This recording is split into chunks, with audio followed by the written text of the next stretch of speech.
समागम देते हैं, वो साधु समागम को बिल्कुल बिल्कुल कामना से युक्त होकर के खो देता है।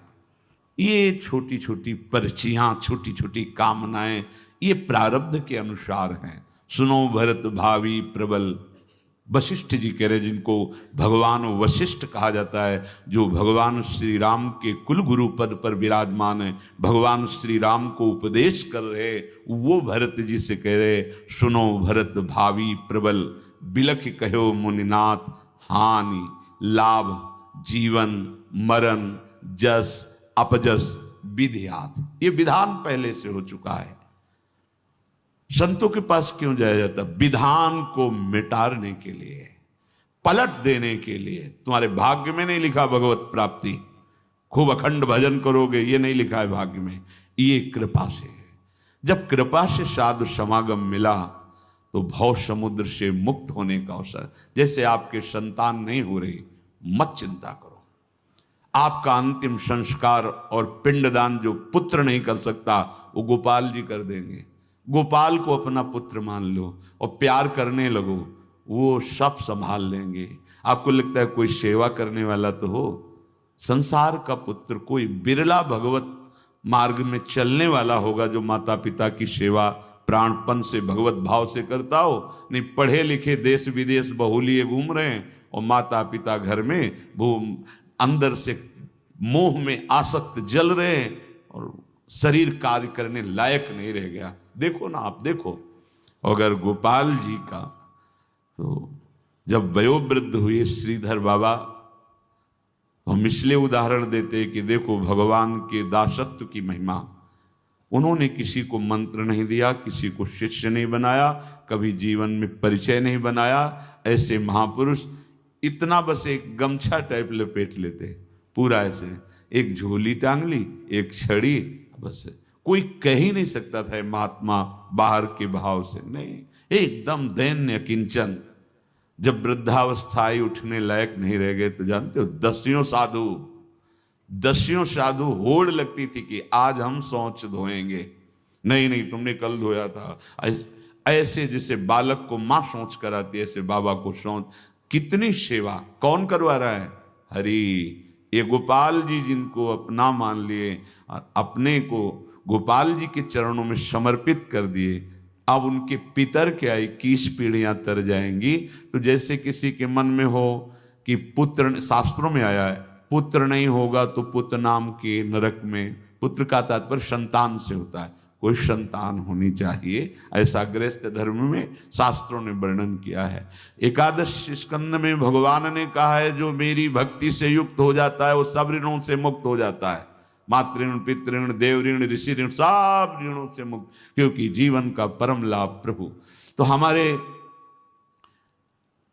भाव में यदि आ जाए कि भगवान मेरे बेटे, और गोपाल जी को विराजमान कर लो, सब संभाल लेंगे, इनसे बड़ा कोई बेटा नहीं है। और तन्मयता करोगे तो तुम्हें दिखाई देंगे, जैसे यशोदा मैया से दुलार करते थे वैसे तुमसे करेंगे।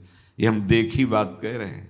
एक माता जी थी, बहुत ही वैराग्यवान, ये 20-25 वर्ष की बात होगी, टाट लगाती थी और एक ऐसे झूला जिसमें गोपाल जी, इधर झोली इधर जो टाफी लड्डू दूध, ये ऐसे स्वयं टाट लगाए, रज लगा शरीर में, और जब चलते चलते रुक जाती और गोपाल, अच्छा तुझे भूख लगी, थोड़ा दूध पिलाया, थोड़ा मीठा पिलाया।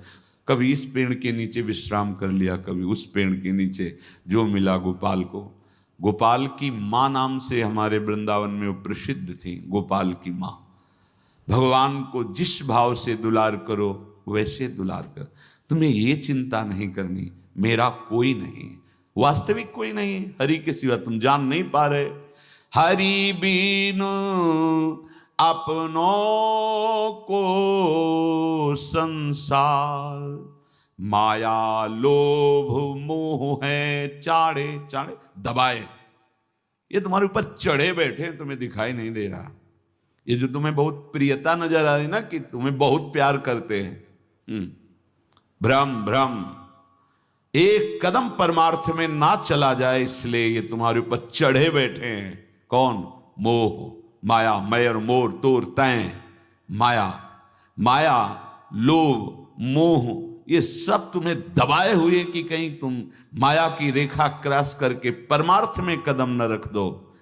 और इसके समीप ही एक नदी बहती है, काल नदी की धार। अब ये दबाकर तुम्हें काल नदी में फेंक देंगे। माया, लोभ, मोह ये दबाए हुए हैं, ये क्या करेंगे? परमार्थ में चलने नहीं देंगे और इसके बाद उठा के तुम्हें काल नदी में फेंक देंगे। काल के प्रवाह में बहते हुए न जाने कौन कौन सी योनियों में पहुंच जाओगे, कौन कौन सी दुर्गति भोगोगे।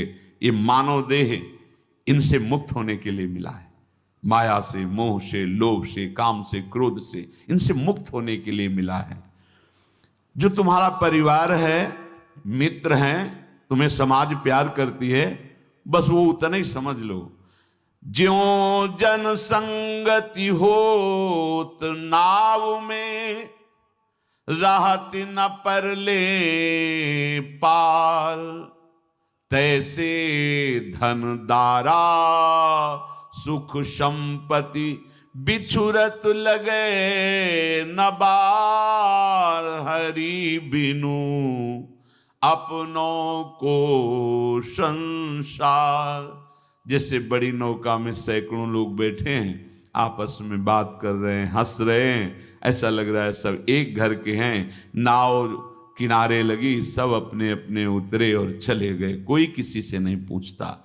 ऐसे ही परिवार के जन, तुम चाहे जितना प्यार करो, उसका समय आया चला गया, वो तुम्हें दोबारा स्मरण नहीं करेगा।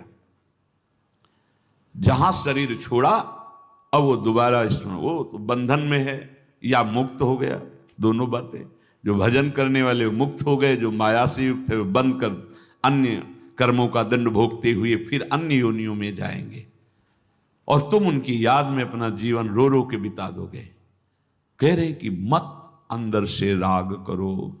जैसे नौका में बैठे अपने अपने उतर गए, स्टेशन में बैठे हंसकर बातें कर रहे हैं, चाय पी रहे हैं, जी आप कहाँ के हो, आपको कहाँ जाना, बातें हो रही। गाड़ी आ गई, वो बात छोड़ा, अपनी गाड़ी में बैठा चला गया। बात करते करते प्राण निकल गए, खाते खाते प्राण निकल गए, चल रहे हैं प्राण निकल गए, हंस रहे हैं प्राण निकल गए, नाच रहे हैं प्राण निकल गए। कितने ऐसे आपको, क्यों प्राण निकल गए? समय आ गया, समय रूपी गाड़ी में बैठे चले गए, कौन तुम्हें पूछता है? तुम राग किए हो तो जीवन बर्बाद करो। ऐसे ही ये धन, ये शरीर, ये संबंध, अगर आपने इनमें भगवत भाव, भगवत समर्पण नहीं किया तो धोखे में तुम्हारा पूरा जीवन नष्ट हो जाएगा। मानुष जन्म नाम नर हरि को, ये मिले न बारंबार।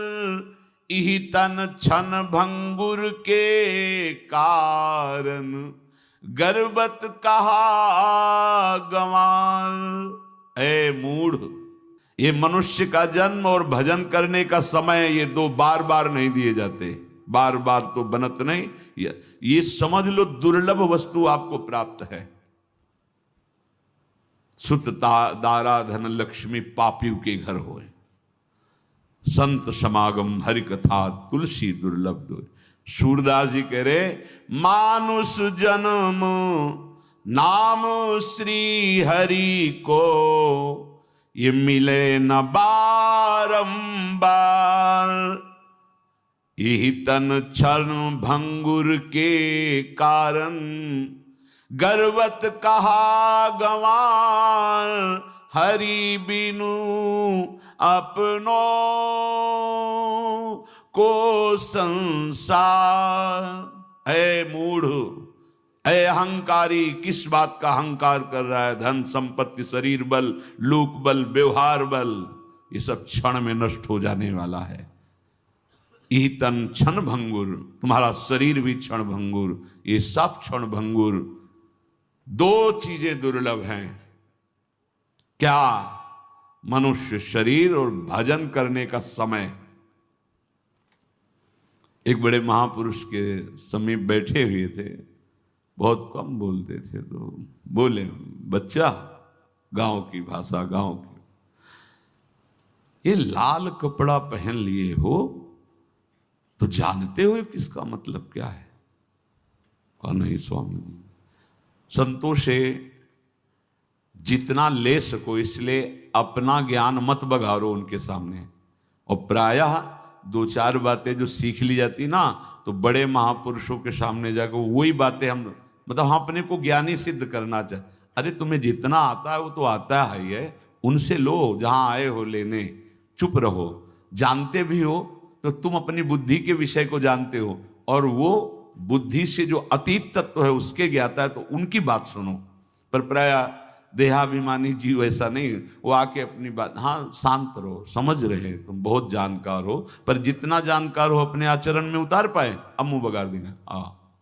जितना जानते हो उतना जीवन में उतार पाए नहीं, तो फिर ज्ञान किस बात का। तो महापुरुषों के सामने चाहे जितना ज्ञान हो। एक आए थे, वो हमें तो प्रभु का उनका नाम भी याद नहीं आ रहा, जो बहुत उनकी पदवियां थी आचार्य की, विद्वान, संस्कृत के, वेद के, व्याकरण के, क्या क्या ऐसे, इतनी दैन्यता। तब लगा कि जो शास्त्र में लिखा है विद्या विनयम ददाति, वो साक्षात उनमें देखने को मिला। आंखों में आंसू, साष्टांग दंडवत करके ऐसे दैन्य, ऐसा लग रहा था कि ये क्या कुछ जान। और जब डिग्रियां उनकी दिखाई तो बड़े बड़े शंकराचार्य उनके पढ़ाए हुए, उनके शिष्य, भगवान के जो मठ हैं आदि गुरु भगवान शंकराचार्य, उनके पढ़ाए हुए कई ऐसे, और उनकी छवियां दिखाई जो उनका पूजन कर रहे हैं, वो ऐसे। तब लगा कि हाँ, विद्या का जो स्वरूप है वो अहम रहित होकर दैन्य प्रदान, विनय प्रदान करने वाला। और हम लोग दो चार बातें जानते हैं तो वो हम जाकर संतों के सामने, ऐसे धोखे में मत रहो भाई। ये मन बहुत विचित्र है और अहम बहुत विचित्र है। हाँ, बहुत विचित्र है। इसीलिए गुरु बिनु भव निधि तरह न कोई, चाहे शिव विरंच सब। वो जब दृष्टि पड़ती तब लगता है छल कपट से तुझे भुलावे में डालने वाले, अब इस मन को और अहम को हम देख लेंगे, बस तुम भागना नहीं। ऑपरेशन इसका ऐसा हो जाएगा बिल्कुल पवित्र, और प्रियालाल की सेवा लायक बन जाओगे। भागना नहीं बस, क्योंकि ये जलाएगा जब इस पर प्रहार होगा गुरुदेव का, और गुरु की कृपा के बिना इनको सुधारना बड़ा असंभव, बड़ा असंभव। तो कह रहे हैं कि ये दो चीजें दुर्लभ है। पकड़ो दुर्लभ बात। मनुष्य जन्म मिल गया, कृपा से मिल गया, और समय भजन के लिए। तो उन महापुरुष ने कहा, ये लाल कपड़ा रंगा के आप घूम रहे हो तो जानते हो इसका मतलब? नहीं महाराज जी, हम नहीं जान। बोले, काषाय वस्त्र अग्नि है, मानो आपका कुछ नहीं रहा, सब कुछ भस्म हो गया। इसको धारण किए हो तो केवल एक भगवान के सिवा कोई तुम्हारा नहीं। जी, आगे की बात समझना। लोग तुम्हें भगवान कहेंगे, लोग तुम्हें सरकार कहेंगे, लोग तुम्हें अवतार कहेंगे। शब्द थे महापुरुषों, हमने देखा जो सिद्ध महापुरुषों के शब्द थे ना, वो वही सब दिखाई देते। सावधान रहना, ये तुम्हारे समय को नष्ट करने के लिए माया आखिरी जाल डालेगी। डायरी में लिखा है हमारा, ये होगा लगभग 30-32 वर्ष पहले की बात। ये डालेगी, लेकिन फंसना नहीं। बैली आएगा, दाना डालेगा, जाल बिछाएगा, चुगना नहीं, स्वीकार मत करना। कैसी हरि कृपा होती है कि पहले से